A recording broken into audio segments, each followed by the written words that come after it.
Midweek greetings from all of us here at Primetime News Studio. I'm Joy Gosses. In case it's your first time on our channel, make sure to hit subscribe and click the notifications bell so you don't miss out on any of our content. Also give us a like as it will help recommend our channel to your friends and family. Leading the bulletin tonight, 8 Chinese nationals who were arrested at the Cheetah Cement factory 2 weeks ago after failing to produce valid work permits to immigration and police officials were deported back to their country last week. Mulisa Simiyasa, our correspondent in the Ochunzonjuba region, filed the story. Public prosecutor at the Otjiwarongo Magistrates Court, Joas Nyemwacha, on Tuesday told the Namibia Press Agency upon inquiry that the 8 all pleaded guilty to the charge of overstaying, acting in conflicts with the purpose of a visitor's permit, and remaining in Namibia after the expiration of an employment permit. According to the prosecutor, the 6 male and 2 female Chinese nationals, aged between 23 and 42 years, did not occupy senior positions or were employed for any special skill at Cheetah Cement, trading as Whale Rock Ltd Pty, as per their individual payslips that they produced in court. Otjiwarongo Magistrate Yvette Fredericks last Thursday had ruled in favor of the state, which sought the immediate termination of the Chinese nationals' employment contracts with the cement factory. Fredericks, however, fined them 6,000 Namibian dollars each and ordered that they be escorted out of Namibia immediately. Communities living along the Kavango River will soon be introduced to an awareness campaign focusing on crocodile habitat, territory and hunting strategies. Sawi Hausiku brings us the story from the Kavango East region.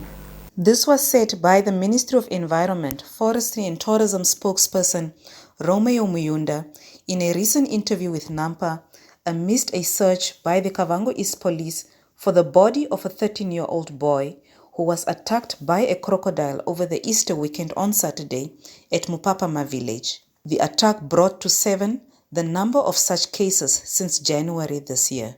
Muyunda said the campaign set to commence in April or May this year will particularly educate the communities on the usage of the river while engaging relevant authorities on permanent solutions for the provision of water, as it is a resource that is taking the people to the river. Reporting for Nampa News, I am Sawi Hausiku. Environment Minister Bohamba Shifeta on Tuesday announced that the government is planning to develop conservation strategies for pangolins and the African wild dog. Shinwa brings us the details. Shifeta said the ministry will also prioritize monitoring key species such as lions, elephants and rhinos, while using science-based approaches and technologies to contribute to mitigation and management of wildlife conflict. He added that last year, aerial surveys for wildlife monitoring were successfully conducted in Hardap, Mangeti and Waterberg National Parks, as well as in smaller game reserves such as Danviljoen and S van Baag. He noted that monitoring of high-value wildlife species such as lions, black rhinos and elephants were undertaken.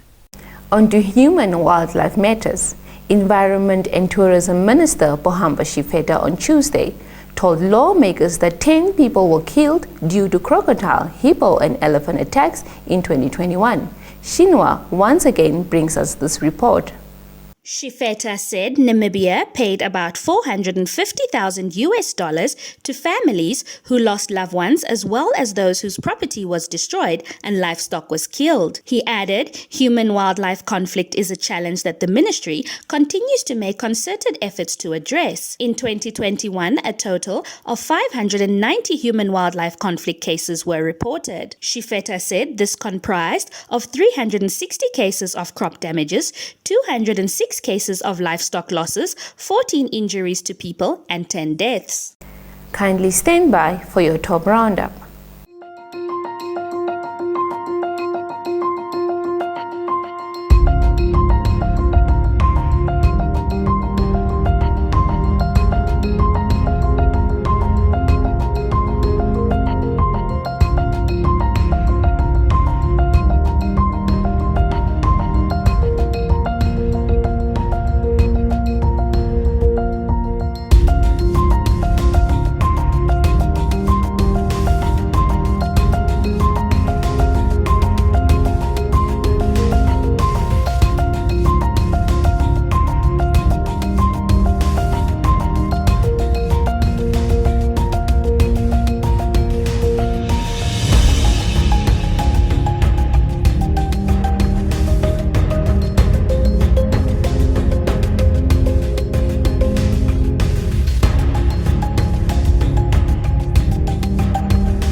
In the Primetime Biz segment tonight, a United Nations spokesman on Tuesday announced that drought and the Russia-Ukraine conflict could increase hunger in the Horn of Africa from 14 million people to 20 million by the end of 2022. Stefan Dujarric, the chief spokesperson for UN Secretary General, said the hardest hit countries face increasing hunger if rains continue to fail, the cost of food and fuel keeps soaring because of the conflict, and humanitarian funding remains low. The World Food Programme warns that time is fast running out for families struggling to survive, Dujarric said. The spokesperson further noted, over the next 6 months, the World Food Programme needs $473 million to scale up assistance and save lives across Ethiopia, Kenya and Somalia. The Zambian government on Tuesday said it has lobbied neighboring Angola to reopen the opportunity for the country to own a stake in Angola's oil refinery project. Shinwa brings us this insight. Peter Kapala, the Minister of Energy, said Zambia wanted to have a stake in Angola's Lobito refinery project, which will have a capacity of 200,000 barrels per day. He said the two countries last week signed an agreement to actualize the partnership. He noted in a statement posted on his Facebook page, the opportunity will guarantee Zambia consistent access to the supply of petroleum on a preferential basis. According to the minister, the diplomatic engagements and diversified partnerships in the energy sector, especially within the region, will lead to a high degree of redundancy and cheaper energy. Your economics roundup is up next, followed by the weather forecast.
let's take a look at the latest sports news. National senior football team, the Brave Warriors, were on Tuesday drawn against Burundi, Kenya and Cameroon in Group C for their 2023 Total Energies African Cup of Nations Group Stage qualifiers. The draw, held live on SuperSport TV, saw former Ivorian and Chelsea striker Salomon Kalou as well as former South African captain Lucas Radebe conduct the draw for the championship that will be hosted by Ivory Coast. Now, several Namibian football coaches have expressed mixed feelings about the 2023 Africa Cup of Nations draw. Many coaches welcomed the draw, saying it was a fair one, but raised several issues which they said could hinder the Brave Warriors from qualifying. Kindly stand by for your sports roundup.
Before we end with tonight's newscast, many thanks for watching. If it's your first time here on our platform, please subscribe and hit the notifications bell so you don't miss a thing.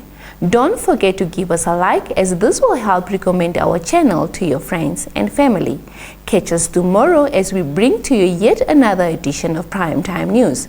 From myself, Joy Gosses, and the news team, it's good night.